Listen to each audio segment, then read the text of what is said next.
জায়গাটা দিয়ে যেতে যেতে একবার কীরকম ভেঙেছে দেখবার ইচ্ছে হলো। পাড়ের ধারে দাঁড়িয়ে নিচে জলের আবর্ত দেখছি। পাড়টা সেখানে অনেকটা উঁচু, জল অনেক নিচে। হঠাৎ আমার মনে একটা অদ্ভুত ইচ্ছে জেগে উঠল। আমার লাফ দিয়ে পাড় থেকে জলে ঝাঁপিয়ে পড়তে ইচ্ছে করল। দাঁড়িয়ে থাকতে থাকতে ইচ্ছাটা যেন ক্রমে বেড়ে উঠল। লাফাই, দিই লাফ।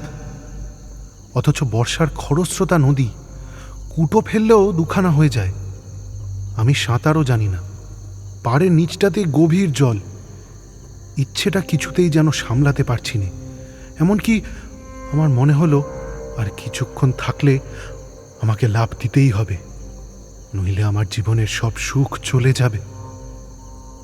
তাড়াতাড়ি নদীর পাড় থেকে একরকম জোর করেই চলে এলুম, কারণ যেন মনে হচ্ছিল এরপর আর আমার যাওয়ার ক্ষমতা থাকবে না। পা দুটো যেন ক্রমশ শীষের মতো ভারী হয়ে উঠছে।